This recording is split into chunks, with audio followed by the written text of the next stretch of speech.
اعوذ باللہ من الشیطان الرجیم بسم اللہ الرحمن الرحیم الحمد للہ رب العالمین والصلاة والسلام علی محمد وآلہ الطیبین الطاہرین اللہم صل علی محمد وآل محمد وعجل فرجہم ولا يلزم اشتراط الاجل فیہ لا لہ ولا لغیرہ لأنہ عقد جائز۔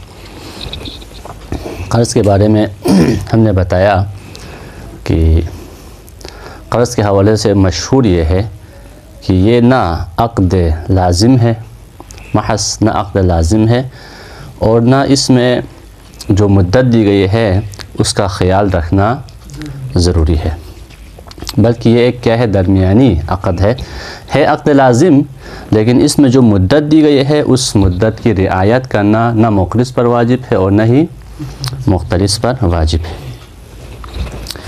اسی مطلب کو یہاں پہ بیان کرے، فرماتے ہیں کہ اگر مقترض متن عقد میں مقرض کے اوپر یہ شرط رکھے کہ میں آپ کا قرض 1 مہینے کے بعد واپس کرتا ہوں، 1 مہینے سے پہلے واپس نہیں کرتا، تو مقرض پر واجب نہیں ہے کہ اس شرط کی وفا کرے اور 1 مہینے تک انتظار کرے، بلکہ 1 مہینے سے پہلے ہی وہ مطالبہ کر سکتا ہے۔ آگے فرماتے ہیں لا لہو ولا لغیرہ، اس سے کیا مراد ہے؟ اس سے مراد یہ ہے کہ جی لمالہ ہے، ٹھیک، یہاں لا لہو ولا لغیرہ، بات ایک ہی ہوگا، لمالہ زیادہ بہتر ہے۔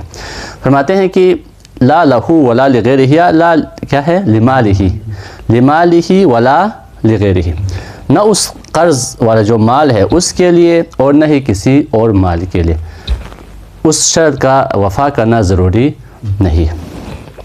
لمالہ تو واضح ہے نا، جو مال مقرض نے آگے مقترض کو دیا ہے اور 1 مہینے کے بعد اس کا عوض واپس کرنے کی شرط رکھی تھی، اس شرط کی رعایت کرنا ضروری نہیں، اس مدت کا انتظار کرنا ضروری نہیں، اس سے پہلے بھی کیا ہے، اس مال کو مقرض واپس کرنے کا مطالبہ کر سکتا ہے۔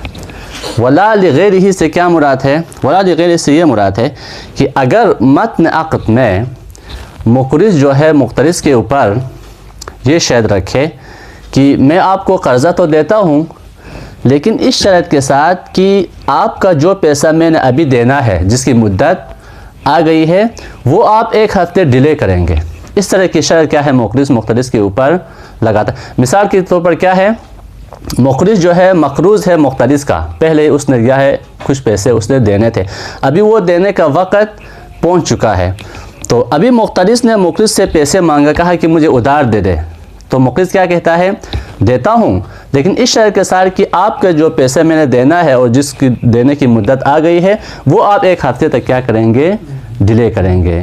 تو اگر اس طرح کی شرط قرض میں رکھے تو اس کی رعایت بھی ضروری نہیں، جو مال قرض ہے اس میں بھی شرط کی رعایت ضروری نہیں ہے، اور نہ مال قرض کے علاوہ کسی اور مال کی اگر شرط رکھی ہے تو اس کی بھی رعایت کرنا ضروری نہیں ہے۔ دلیل کیا ہے؟ دلیل یہ ہے کہ چونکہ قرض عقد جائز میں سے ہے، جب قرض عقد جائز میں سے ہے تو جس طرح خود عقد کی رعایت ضروری نہیں ہے، جب چاہے کیا ہے اس کو فسخ کر سکتا ہے، تو جز عقد جو کہ ایجاب اور قبول ہے وہ ضروری نہیں ہے، اس کی رعایت کرنا ضروری نہیں ہے، تو اس عقد جائز میں جو شرط رکھی ہے اس کی بھی رعایت کرنا ضروری نہیں ہے۔ فرماتے ہیں ولا یلزم، لازم نہیں ہے، کیا لازم نہیں ہے؟ اشتراط الاجل فی القرض، قرض میں جو اشتراط اجل ہے، اجل کی جو شرط رکھی گئی ہے وہ کیا ہے، لازم نہیں ہے۔ کیا مطلب وہ لازم نہیں ہے؟ یعنی اس کا وفا کرنا ضروری نہیں ہے۔ لا لمالہ، لا لمالہ یا صرف لمالہ، لمالہ ولا لغیرہ، اور نہ خود مال قرض کے لیے اور نہ کیا ہے غیر مال قرض کے لیے، دونوں میں کیا ہے اس شرط کی وفا کرنا ضروری نہیں ہے۔ کیوں؟ لأنہ عقد جائز، کیونکہ قرض کیا ہے، عقد جائز ہے۔ جب قرض عقد جائز ہے تو فلا یلزم ما یشترط فی، عقد جائز میں جو شرط رکھی گئی ہے وہ بھی لازم نہیں ہوگا۔ کیوں؟ الحاقا لشرطہ بجزہ، ہم عقد جائز کی شرط کو عقد جائز کے جز کے ساتھ ملحق کریں گے۔ عقد جائز کا جز کیا ہے؟ ایجاب و قبول، عقد کا جز ایجاب اور قبول ہے، اس جز کی رعایت واجب نہیں ہے کیونکہ یہ عقد جائز ہے، لہذا فسخ کر سکتا ہے، اس کی رعایت ضروری نہیں ہے، تو اس عقد جائز کی شرط کو بھی ہم جز کے ساتھ ملحق کرتے ہوئے کہیں گے کہ اس کی رعایت کرنا بھی ضروری نہیں۔ ہاں اگر قرض میں جو مدت رکھی گئی ہے، مختلف کی طرف سے کہا ہے کہ 1 مہینے کے بعد میں دے دوں گا، یہ کسی اور عقد لازم میں شرط کے طور پر رکھے، اس قرض کے علاوہ مقرض اور مختلف کے درمیان ایک عقد لازم ہوا ہے، جیسے بے عقد لازم ہے، اس بے میں مختلف نے مقرض کے اوپر یہ شرط رکھی ہے کہ آپ سے میں نے قرضہ لینا ہے، وہ قرضہ میں 1 مہینے کے بعد دوں گا، تو اس شرط کی رعایت کیا ہے؟ ضروری ہے، کیونکہ ایک عقد لازم میں شرط رکھی گئی ہے، اور عقد لازم میں جو بھی شرط رکھی گئی اس کی وفا کرنا ضروری ہوتا ہے۔ نعم لو شرطا، شرط رکھے مقترض، اجل القرض، قرض کی اجل کی شرط رکھی ہے، کہاں پہ؟ فی عقد لازم، ایک عقد لازم میں، جیسے بے ہے تو لازم، یہ کیا ہو جائے گا؟ لازم ہو جائے گا، یہ شرط لازم ہے اس کی وفا کرنا، علامہ سبق، جس طرح کتاب البیع میں کیا ہے یہ گزر چکا ہے۔ کتاب البیع میں ہم نے کہا تھا کہ بیع میں کسی بھی عقد لازم میں جیسے بیع ہے، اس میں کوئی بھی جائز شرط آپ رکھ سکتے ہیں، اور یہ کیا ہے؟ جائز شرط ہے، لہٰذا اس کی وفا بھی ضروری ہوگا۔ آگے فرماتے ہیں وَيَجِبُ عَلَى الْمَدْيُونِ نِيَّةُ الْقَضَاءِ، مدیون کے اوپر اب یہاں سے آگے مطلق دین کے کچھ احکام بیان کریں گے، قرض کے ساتھ خاص نہیں۔ جو بھی بندہ مدیون ہو اس پر واجب ہے کہ وہ قضا کی نیت کرے، یعنی اپنا دین ادا کرنے کی نیت کرنا، نیت اس کے ذہن میں ہونا کیا ہے؟ ضروری ہے۔ سواء قدر علی ادائہ ام لا، چاہے ادا پر قدرت رکھتا ہو یا قدرت نہ رکھتا ہو۔ نیت القضاء سے کیا مراد ہے؟ بمعنی العزم علی الادا، نیت القضاء یعنی ادا کرنے کا عزم اور ارادہ ہونا کیا ہے؟ ضروری ہے۔ وَإِنْ عَجَزَ، اگرچہ عاجز ہو۔ یہ العزم علی الادا کب؟ اذا قدر، جب کیا ہے؟ جب بھی استطاعت ہو جائے میں ادا کروں گا، یہ نیت ہونا کیا ہے؟ اور یہ ارادہ ہونا ضروری ہے۔ یعنی ایک بندہ قادر نہیں ہے تو وہ یہ نیت کرے اب میں نے نہیں دینا، یہ اس کے لیے کیا ہے؟ درست، جو جائز نہیں ہے۔ کم سے کم ادا کرنے کی نیت کیا ہونی چاہیے؟ ہونی چاہیے۔ وَسَوَاءٌ كَانَ صَاحِبُ الدَّيْنِ حَاضِرًا أَمْ غَائِبًا، چاہے صاحب دین حاضر ہو یا حاضر نہ ہو، غائب ہے، دونوں صورتوں میں کیا ہے؟ عزم ہونا ضروری ہے۔ کیوں؟ لِأَنَّ ذَلِكَ مِن مُقْتَضَى الْإِيمَان، کیونکہ ایمان کا تقاضا ہے، کیونکہ مومن بندے کی نیت کیا ہے؟ ٹھیک ہونی چاہیے نا، جس طرح نماز پڑھنے کی نیت ہونی چاہیے، روزہ رکھنے کی نیت ہونی چاہیے، اسی طرح کیا ہے؟ قرضہ ادا کرنے کی نیت ہونی چاہیے، ایمان کا تقاضا یہی ہے۔ کما یجب العزم علی اداء کل واجب و ترک کل محرم، جس طرح ہر واجب کو ادا کرنا اور ہر حرام کو ترک کرنے کا ارادہ ہونا کیا ہے؟ واجب ہے، ضروری ہے۔ وقد رویا، روایت میں آیا ہے ان کل من عزم علی قضاء دینہ، جو بھی شخص قضاء دین کا عزم اور ارادہ رکھے تو اعین علیہ، اس کی مدد کی جاتی ہے قضاء کے حوالے سے، اور وانہ ینقص من معونتہ بقدر قصور نیتہ، اور جس کی نیت میں کھوٹ ہو، جو ادا کرنے کی نیت نہیں رکھتا، اسی حساب سے اس کی اعانت اور اس کی مدد میں کیا ہے؟ کمی آ جاتی ہے۔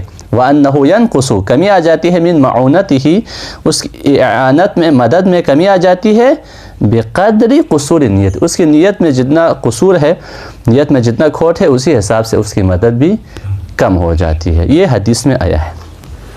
اچھا آگے فرماتے، یہاں آگے صرف ترجمے ہیں، مطالب زیادہ نہیں۔ وَعَزْلُهُ عِنْدَ وَفَاتِهِ، فرماتے ہیں کہ ایک بندہ مقروض ہے، مدیون ہے، اور اس کے وفات کا وقت پہنچ گیا، بیچارہ اس دنیا سے اب جانے لگا ہے، تو ضروری ہے کہ اس پر واجب ہے کہ اپنے اس دین اس کو کیا کرے؟ عزل کرے، جدا کر کے رکھے۔ وَعَزْلُهُ عِنْدَ وَفَاتِهِ وَالْإِيصَاءُ بِهِ، اور اس پر کیا ہے؟ کسی کو وصی بھی بنائے، وصیت کرنا بھی کیا ہے؟ اس پر واجب ہے۔ کب؟ لو کان صاحبہ غائبا، جب صاحب غائب، اگر حاضر ہے پھر تو عزل کر کے دینا ہے، اگر صاحب جو ہے حاضر نہیں ہے، غائب ہے، تو ضروری ہے کہ اس کو مال کو الگ کرے اور اس پر کیا ہے؟ کسی کو وصی بھی بنائے۔ کیوں یہ ضروری ہے؟ لیتمیز الحق، تاکہ حق جو ہے جدا ہو جائے، مشخص ہو جائے، اور وَيَسْلَمَ مِن تَصَرُّفِ الْوَارِثِ فِيهِ، اور وارث جو ہے اس میں تصرف نہ کر سکے، وارث کے تصرف سے یہ محفوظ رہے، حق ادا کر کے رکھنا چاہیے تاکہ وارث کو پتہ چل جائے کہ یہ دین ہے، اس میں ہم نے تصرف نہیں کرنا۔ وَيَجِبُ كَوْنُ الْوِصَایَةِ بِهِ إِلَىٰ ثِقَةٍ، فرماتے ہیں کہ ضروری ہے کہ وصیت کیا ہے کسی ثقہ اور معتبر شخص کے لیے کرے، کسی معتبر شخص کو، قابل اعتماد شخص کو کیا ہے وصی بنا لے۔ کیوں؟ لِأَنَّهُ تَسْلِيطٌ عَلَىٰ مَالِ الْغَيْرِ، کیونکہ کسی کو وصی بنانے کا مطلب کیا ہے؟ کسی غیر کے مال پر اس کو ہم نے مسلط کرنا ہے۔ جب کسی غیر کے مال پر ہم نے اس کو مسلط کرنا ہے تو ضروری ہے کہ وہ بندہ مورد ثقہ ہو۔ وَإِن قُلْنَا بِجَوَازِ الْوِصَایَةِ إِلَىٰ غَيْرِهِ فِي الْجُمْلَةِ، اگرچہ ہم اس بات کے قائل ہے کہ فی الجملہ بعض موارد میں کیا ہے غیر ثقہ کو بھی وصی بنانا جائز ہے۔ وہ کہاں پہ ہے؟ جہاں پہ خود اپنا مال ہو۔ آپ اپنا مال کسی راہ خدا میں خرچ کرنے کے لیے کسی کو وصی بناتے ہیں تو وہاں پہ ضروری نہیں ہے کہ وہ بندہ ثقہ ہو، آپ کا اپنا مال ہے، چاہے تو آپ کسی ثقہ کو بنائے، چاہے تو کسی غیر ثقہ کو بنائے، لیکن جہاں پہ آپ نے کسی اور کے مال کو کسی کے حوالے کرنا ہے تو وہاں پہ وہ بندہ مورد اطمینان ہونا چاہیے۔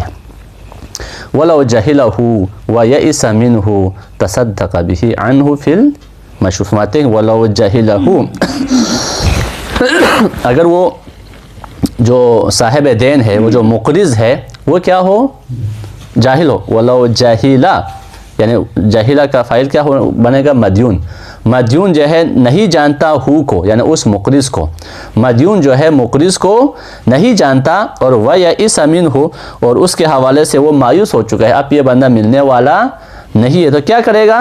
تَصَدَّقَ بِهِ عَنْهُ، اس کی طرف سے اس مال کو صدقہ کرے۔ فی المشہور، مشہور یہی ہے کہ اس کی طرف سے آپ نے صدقہ کرنا ہے، لیکن وقیلہ مشہور کے مقابل میں کہا گیا ہے یتعین دفعہ الی الحاکم، صدقہ نہیں کرنا بلکہ اس مال کو کس کے حوالے کرنا ہے؟ حاکم شرع کے حوالے کرنا ہے۔ کیوں؟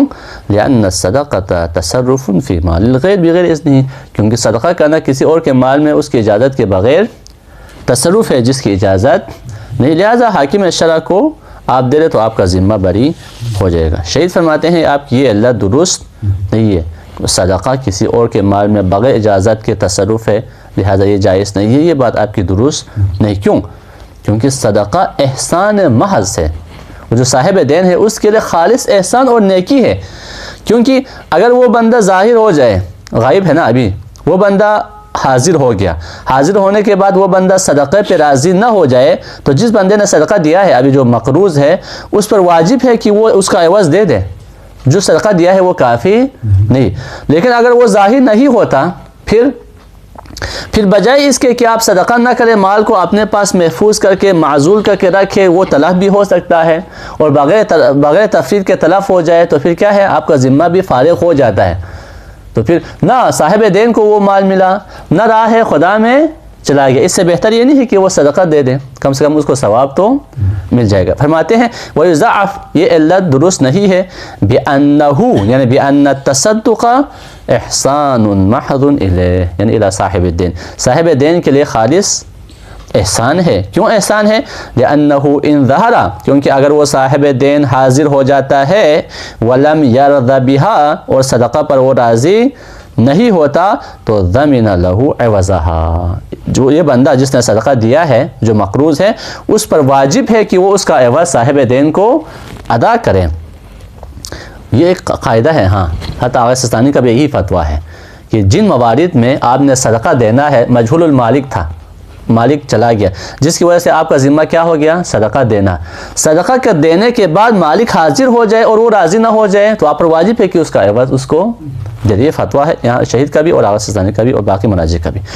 فرماتے ہیں کہ وہ راضی نہیں ہوتا تو اس کا عوض کیا ہے؟ آپ پر واجب ہے، لازم ہے۔ وَإِلَّا، لیکن اگر کیا ہو جاتا ہے، یعنی وہ ظاہر نہیں ہوتا، ان ظہر کہا نا، وَإِلَّا وَإِلَّمْ يَظْهَرْ، اگر وہ ظاہر نہ ہو جائے، اب بھی غائب ہے، تو پھر کیا ہے؟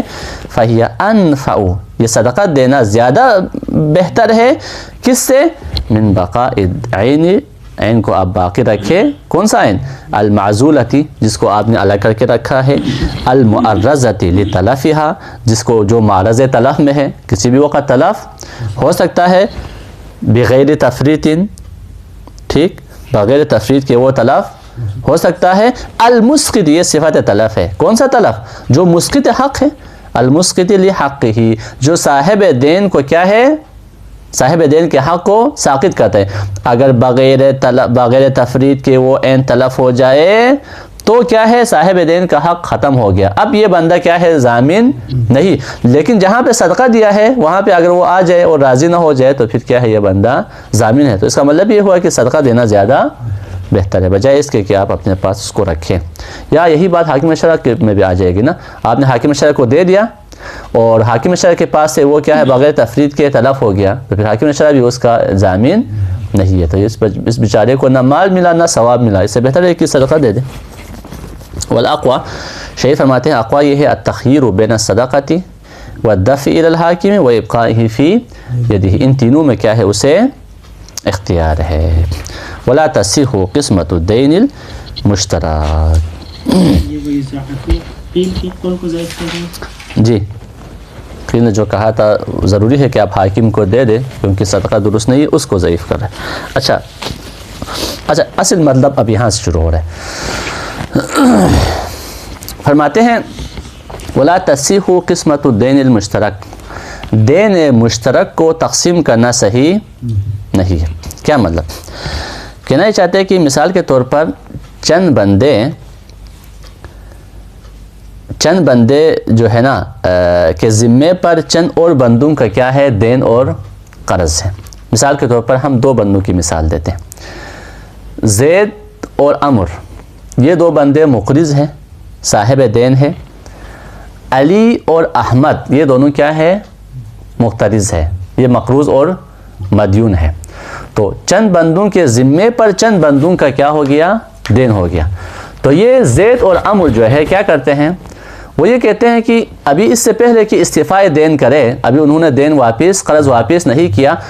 زید اور عمر کیا فیصلہ کرتے ہیں، زید کہتا ہے میں علی سے لے لوں گا اور عمر کہتا ہے میں احمد سے لے لوں گا. یہ درست ہے یا یہ درست نہیں؟ فرماتے ہیں یہ درست نہیں. مثال کے طور پر احمد اور حسن کے اوپر کیا ہے، 100 روپیہ ہے. یہ 100 روپیہ زید اور عمر دونوں کے لیے ہے. تو زید کہتا ہے 50 میں احمد سے لے لوں گا، عمر کہتا ہے 50 میں حسن سے لے لوں گا. یہ درست ہے یا یہ درست نہیں؟ فرماتے ہیں یہ درست نہیں ہے. اس طرح کے دین کو تقسیم کرنا درست نہیں. اگر تقسیم کرے تو وہ کل عدم ہے، وہ کل عدم ہے. کیا مطلب کل عدم ہے؟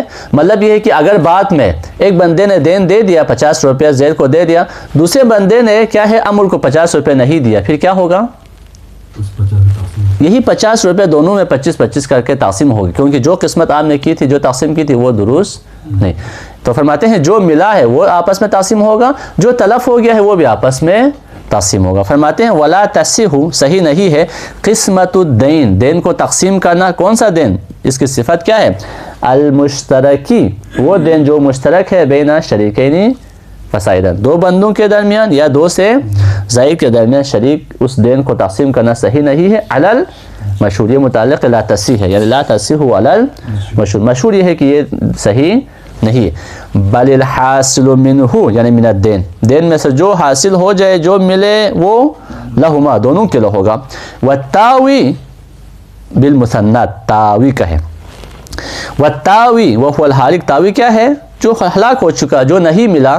مثلا ایک بندہ نہیں دیا، بھاگ گیا، تو یہ کیا ہوگا، والتاوی منہما، تاوی جو ہلاک ہوا ہے وہ کیا ہے، دونوں کی طرف سے، یعنی دونوں کی جیب سے جائے گا. یعنی جو تقسیم آپ نے کی ہے وہ کیا ہے، کل عدم ہے. وقد يحتال للقسمہ. اچھا ابھی ہم نے کہا کہ دین کو تقسیم کرنا صحیح نہیں ہے. بعض علماء نے حیلہ شرعی بیان کیا ہے درست کرنے کے لیے، حیلہ شرعی بیان کرتے ہیں. دو حیلہ شرعی کو یہاں پہ شہید بیان کرتے ہیں. ایک ہے صلح اور دوسرا ہے حوالہ. صلح کے ذریعے سے درست ہو سکتا ہے یا حوالہ کے ذریعے سے درست ہو سکتا ہے. حوالہ سے کیا مراد ہے، کیا مراد ہے حوالہ سے؟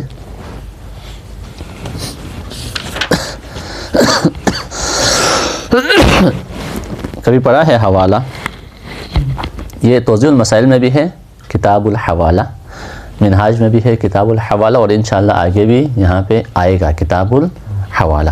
حوالہ سے کیا مراد ہے؟ حوالہ سے مراد یہ ہے کہ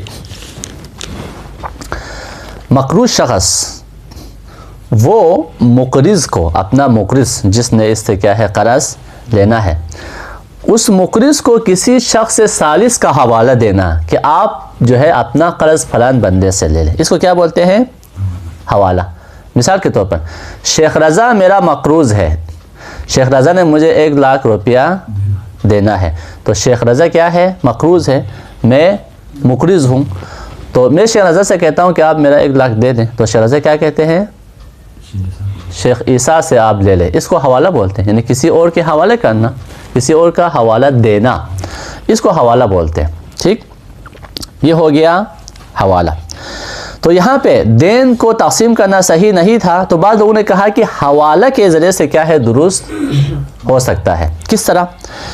اس طریقے سے کہ سب سے پہلے 3 اصطلاح کو سمجھیں، اس کے بعد ہم اصل مطلب کی طرف آئیں گے۔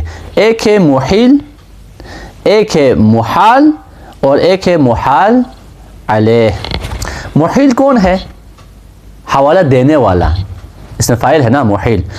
یہ ہے مدیون، جو بندہ مقروض ہے نا اس کو ہم محیل کہیں گے، مدیون کو محیل کریں گے، جو حوالہ دینے والا۔ ابھی ہماری مثال میں آپ مدیون ہے نا، آپ کو ہم محیل کہیں گے۔ ایک ہے محال، یا محال کہے یا محتال کہے، دونوں ٹھیک ہے۔ محال، محال کون ہے؟ وہ تو محال علیہ ہو جائے گا۔ محال میں ہوں مقرض، جو صاحب دین ہے، اس کو کیا بولتے ہیں؟ محال بھی بولتے ہیں، اس کو محتال بھی بولتے ہیں۔ مقرض اور قبول کرنے والا، یہ دوسرا اصطلاح ہو گیا۔ تیسرا کیا ہے؟ محال علیہ، جس کے طرف حوالہ کیا شیخ عیسیٰ، کیا ہے؟ محال علیہ۔ یہ 3 اصطلاح ہو گیا۔ اچھا، احالہ کی 2 قسمیں ہیں۔ احالہ کی 2 قسمیں، ایک احالہ یہ ہے کہ وہ جو محیل ہے، آپ ہے نا مدیون، اس کا ذمہ جو ہے مشغول ہے، آپ واقعاً میرا مقروض ہے، آپ واقعاً میرا مقروض ہے، تو آپ مجھے شیخ حسن کی طرف احالہ کرتے ہیں، حوالہ دیتے ہیں۔ ایک قسم یہ ہے جہاں پہ محیل کا ذمہ واقعاً کیا ہے؟ محال کے لیے مشغول ہے۔ ایک قسم، اس میں کسی کا کوئی اختلاف نہیں ہے، یہ حوالہ بالکل درست ہے۔ جب آپ کا ذمہ مشغول ہے اور آپ نے مجھے پیسے دینے ہیں، آپ کہہ سکتے ہیں کہ فلان بندے سے پیسہ لے لے، اس میں کسی کو کوئی اختلاف نہیں۔ ایک دوسری قسم ہے جس میں علماء کو اختلاف ہے، وہ کیا ہے؟ وہ یہ ہے کہ محیل کا ذمہ اگر مشغول نہ ہو، آپ مجھے حوالہ دے رہے ہیں لیکن آپ کا ذمہ کیا ہے؟ مشغول نہیں، آپ میرا مقروض نہیں ہے، تو یہ احالہ درست ہے یا یہ احالہ درست نہیں، اس میں کیا ہے؟ علماء کا اختلاف ہے۔ اس کو آپ نے ذہن میں رکھنا ہے۔ اب آتے ہیں اصل مطلب کی طرف۔ اصل مطلب کیا ہے؟ حوالہ کے ذریعے سے دین کی تقسیم درست کرنے کی کوشش۔ اس کی مثال ہم اس طرح سے دیں گے کہ زید اور عمر یہ دونوں مقرض ہیں، صاحب دین ہے۔ علی اور احمد یہ دونوں کیا ہے؟ مدیون ہے، مقروض ہے۔ اس کو ہم یہاں پہ بیٹھے ہوئے اگر طلباء کی طرف کر لے تو میں شہیدی شیخ رضا، یہ دونوں کیا ہے؟ صاحب دین ہے۔ شیخ سجاد اور شیخ حسن کیا ہے؟ مقروض ہے، مدیون ہے۔ ٹھیک، یہاں پہ ہم چاہتے ہیں کہ کیا کر لیں؟ ہم دونوں نے جو دین ان سے لینا تھا وہ تو تقسیم کرنا تو درست نہیں تھا، ہم کیا کرنا چاہتے ہیں؟ حوالہ، حوالے کے ذریعے سے اس کو درست کرنا چاہتے ہیں۔ تو کیسے حوالہ ہوگا؟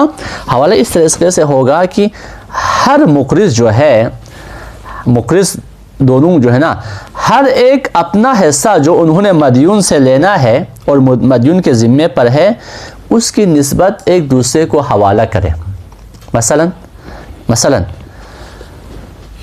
میں شیخ رضا سے کہتا ہوں، ہم دونوں مقرض ہیں نا، اس کو ذہن میں رکھنا ہے، میں شیخ رضا سے کہتا ہوں کہ 50 روپے جو ہم نے شیخ سجاد سے لینا ہے، کیونکہ دونوں کے ذمے پر 100 روپے ہے نا، میں کہتا ہوں کہ ہم نے جو 50 روپے شیخ سجاد سے لینا ہے اس میں 25 تو آپ کا ہے، 25 کس کا ہے؟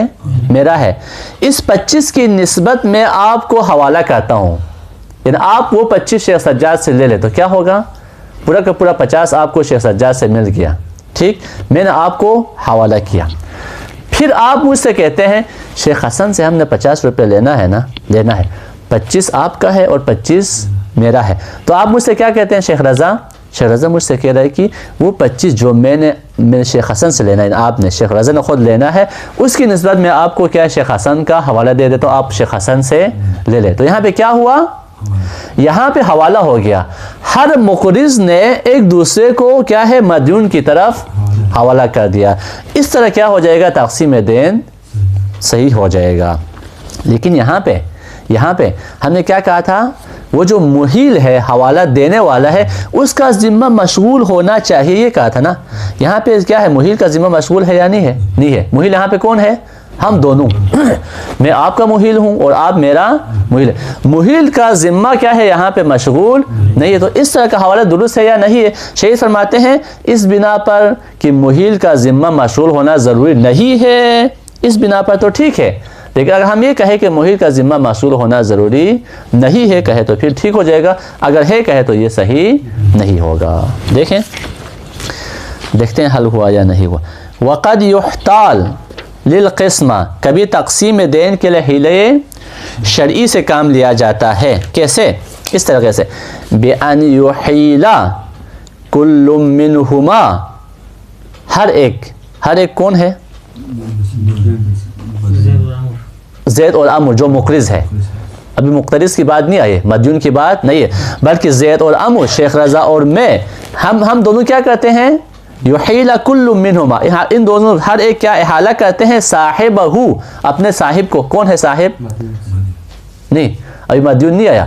ہم دونوں ایک دوسرے کو، زید اور عمرو، زید عمرو کو اور عمرو زید کو، بِأَنْ يُحِيلَ كُلٌّ مِّنْهُمَا صَاحِبَهُ، کہ زید اور عمرو میں سے ہر ایک اپنے صاحب کو، زید عمرو کو اور عمرو کیا ہے؟ زید کو احالہ کرتا ہے۔ کس چیز کی نسبت احالہ کرتا ہے؟ بِحِصَّتِهِ الَّتِي، اس حصے کے لیے، الَّتِي يُرِيدُ اعطاؤها صاحبہ، جو صاحب کو دینا چاہتا ہے۔ میں 25 روپیہ اپنے صاحب جو کہ شیخ رضا ہے اس کو دینا چاہتا ہوں، شیخ رضا 25 روپیہ جو اس کا صاحب میں ہوں مجھے دینا چاہتا ہے، تو اس 25 روپے کی نسبت کیا کرتے ہیں؟ ہم دونوں ایک دوسرے کو احالہ کرتے ہیں۔ کس کی طرف احالہ کرتے ہیں؟ اس کو یہاں پہ بیان نہیں کیا، یعنی مقروض کی طرف ہی کیا ہے؟ احالہ ہوگا۔ اور وَيَقْبَلُ الْآخَرُ، اور آخر کیا ہے؟ اس کو قبول کرتا ہے۔